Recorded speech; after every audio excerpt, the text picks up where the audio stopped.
Hello friends, नमस्कार। मैं चंदू खत्री आपका स्वागत करता हूं अपने चैनल सेफ टिप्स पे। तो चलिए दोस्तों, शुरू करते हैं। आज के जो दो टॉपिक मैंने रखे हुए हैं, वैसे तो एक ही टॉपिक है, परंतु आपको फिर भी दो के बारे में बताऊंगा। पहला टॉपिक है सेफ की सैलरी।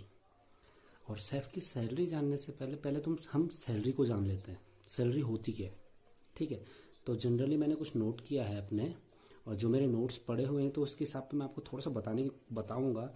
जितना नॉलेज एक शेफ को थोड़ा बहुत इसके बारे में होना चाहिए, ठीक है दोस्तों। तो मैं आपको पहला इसमें होते हैं आपके बेसिक नेट सैलरी होती है, और आपकी ग्रॉस सैलरी होती है, और ग्रेजुटी होती है, एंड आपकी सीटीसी होती है। तो दोस्तों, बेसिक एक ऐसी सैलरी होती है जो कंपनी आपके काम के बदले आपको पे करती है। उसमें कोई भी अलाउंस ऐड नहीं होते। जैसे आपका रूम का अलाउंस होता है वो उसमें ऐड नहीं होगा। आपके बच्चों के लिए जैसे कोई अगर फैसिलिटी मिल रही है, स्कूल की फीस मिल रही है, तो वो अलाउंस उसमें ऐड नहीं होते। आपकी गाड़ी का खर्चा, पेट्रोल का खर्चा, ये कोई भी चीज़ उसमें ऐड ऑन नहीं होती है, ठीक है। तो वो हो गया आपके बेसिक। जो सेकेंड पॉइंट है दोस्तों, वो हम रखेंगे सीटीसी को। सीटीसी बोले तो कॉस्ट टू कंपनी। जो कंपनी आपको टोटल ही पैसा देती है, जो आपकी सैलरी स्लिप में आता है। सैलरी स्लिप में जैसे दिखा दिया कि आपको 15,000 मिल रही है, या आपको 18 या 20,000 मिल रही है, तो वो आपकी टोटल सीटीसी हो गई है, ठीक है। तो सीटीसी होती है जो आपकी टोटल होता है। सीटीसी के बारे में बात हो चुकी है, तो अभी हम बात करेंगे ग्रॉस सैलरी। ग्रॉस सैलरी क्या होती है? पहले ग्रॉस एक वो सैलरी होती है जो बेसिक सैलरी, जो तुम्हारी बेसिक मिल रही है वो सैलरी, और उसमें HRA मतलब हाउस का जो रेंट का अलाउंस मिलता है हमको, और अदर अलाउंस, जितने भी कंपनी हमको कुछ चीज़ को दे रहे हैं, पैसा दे रही है, वो सब अलाउंस मिला के वो होती है ग्रॉस सैलरी। परंतु हमारे हाथ पे ग्रॉस सैलरी भी नहीं आती है दोस्तों। हमारे हाथ पे आती है आपकी नेट सैलरी।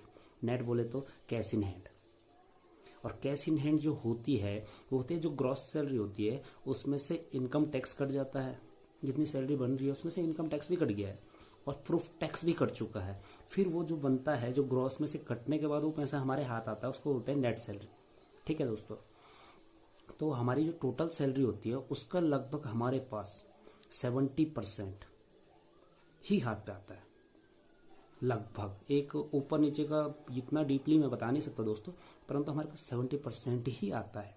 और जो बेसिक सैलरी होती है, आपकी टोटल सैलरी की जो बेसिक सैलरी होती है, वो आपके लगभग 35 से और 40 के बीच में। आपको नेट सैलरी के बारे में एक और बात बताता हूँ। जो नेट सैलरी है वो हमारी इन हैंड सैलरी है। उसके बारे में एक चीज़ और बताता हूँ, वो ये है कि जैसे जैसे आप नीचे होते हैं तो आपकी नेट सैलरी आपके हाथ पे कम आती है, और जब आप ऊपर पोस्ट वाइज पोस्ट ऊपर चलते जाते हैं तो आपकी उसमें, जैसे आपने मकान बना लिया तो उसमें से आपकी जो रूम अलाउंस मिल रहा है वो कट जाएगा, ठीक है। क्योंकि आप मकान बना चुके हैं तो आपकी सैलरी बढ़नी शुरू हो जाती है। फिर आपको 70% नहीं, 75 हो सकता है, 77 हो सकता है, ऐसे करके जो नेट सैलरी होती है वो बढ़ती ही जाती है, ऊपर को बढ़ती है, वो 80 तक चली जाती है लगभग। दोस्तों, अभी हम करेंगे बात ग्रेजुटी के बारे में, ठीक है।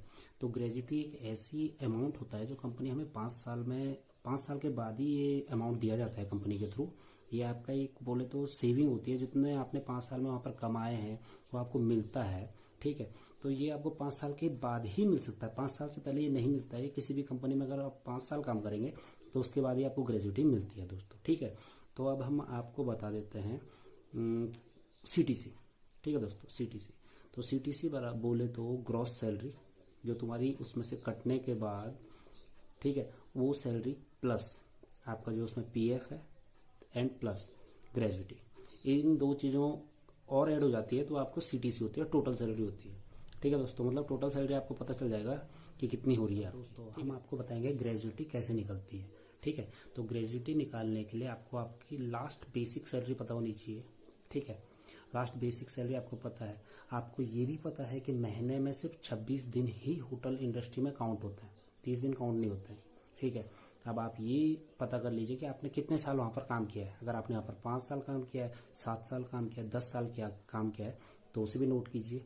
और चौथा जो है वो आपको इतना पता होना चाहिए कि महीने के टोटल 30 दिन में से उसके आधा दिन ही हम ग्रेजुटी के लिए काउंट करते हैं। मतलब 15 डेज ही हम ग्रेजुटी में काउंट करते हैं। उसके अलावा हम कोई 16 या 17 दिन काउंट नहीं करते हैं, ठीक है। तो जो ग्रेजुटी निकालेंगे आप अपनी बेसिक सैलरी लेंगे, फिर आप उसमें मल्टीप्लाई करेंगे 15 डेज, ठीक है। उसके बाद फिर मल्टीप्लाई करेंगे और फिर आप उसमें ईयर डालेंगे, कितने ईयर आपने वहाँ पर काम किया है, और इन सबको जो मल्टीप्लाई होकर आपका आंसर निकलेगा उसको आप डिवाइड कर देंगे 26 से। ठीक है, तो आपकी ग्रेजुएटी लगभग निकल चुकी है। आपको पता चल जाएगा कि आपको कंपनी ग्रेजुएटी के तौर पे इतना पैसा आपको कंपनी देगी। ठीक है, ये आपकी ग्रेजुएटी के बारे में सभी टॉपिक बता चुका हूँ दोस्तों। तो अब बात करते हैं एक शेफ की सैलरी, जो मेन टॉपिक है हमारा, हम उसके बारे में बात करते हैं। ठीक है, तो एक शेफ की सैलरी क्या होती है आप जानते हो? यार दोस्तों, मैं इस चीज को लगभग जानता हूं, मैं क्लियरली नहीं बता सकता आपको कि किसकी सैलरी कितनी होती है। ठीक है, परंतु एक अनुमान जो होता है, वो अनुमान जो रेशियो होता है उसके बीच ही होता है ज्यादातर। ठीक है, चांसेस में बहुत कम चांसेस होते हैं जब लंबे टाइम पर कोई व्यक्ति जॉब कर रहा है, 4-5 साल हो चुके हैं और उसका परफॉर्मेंस है, परंतु वो आगे बढ़ नहीं पा रहे हैं या वो आगे पोस्ट नहीं ले पा रहे हैं, सूसेफ लेवल पर नहीं जा पा रहे हैं, तो उनको सैलरी बढ़नी शुरू हो जाती है। सैलरी बढ़ती जाती है पर उनकी पोस्ट नहीं बढ़ती है। ये कुछ ही लास्ट स्टेज पे ही होता है। बाकी टाइम पे जो सैलरी होती है वो लगभग एक अनुमानित होती है कि इतनी सैलरी लगभग होनी चाहिए। सैलरी हमेशा एक स्टेट वाइज होती है।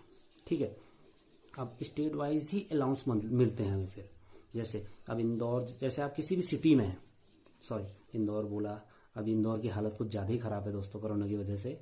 तो जैसे बता दूं मैं कि कोई सिटी, दिल्ली में रूम बहुत महंगे हैं, तो वहां पर फिर अलाउंस, जो रूम अलाउंस होता है वो बढ़ जाता है। ठीक है, आपके जो बाकी अलाउंस होते हैं, आप थोड़ा दूर हैं तो आपको गाड़ी के तेल का या गाड़ी के आने जाने का जो अलाउंस मिलता है वो चीज़ें उसमें एक्स्ट्रा ऐड हो जाती हैं, तो फिर सैलरी बढ़ जाती है। और आप किसी सस्ती सिटी में हैं जहाँ पर रूम रेंट सस्ते हैं, खाना सस्ता है, तो वहाँ अलाउंस की जो वैल्यू होती है वो कम हो जाती है, तो आपकी सैलरी फिर कम हो जाती है।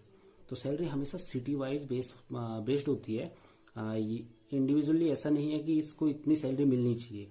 वैसे एक 5 स्टार का अगर रेशियो बता दूं मैं आपको, तो एक एग्जीक्यूटिव शेफ एक साल नहीं, एक मंथ में लगभग 2 लाख से अबव ही कमाता है, यह हकीकत है। और आपके नेक्स्ट बताते हैं आपको सूस शेफ लेवल की। तो सूस शेफ लेवल आपके लगभग 70 से अबव होते हैं, 70,000 से अबव ही उनकी सैलरी होती है। उसके बाद आपको सीडीपी लेवल की बात करते हैं।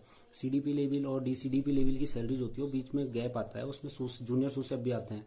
ठीक है, तो सीडीपी की सैलरी लगभग आपको 25,000 से अबव बता सकता हूँ, और 35 या 40 के करीब हो जाती है सीडीपी लेवल पे सैलरी। ठीक है, उसके बाद हम आपका कॉमिस की बात करते हैं।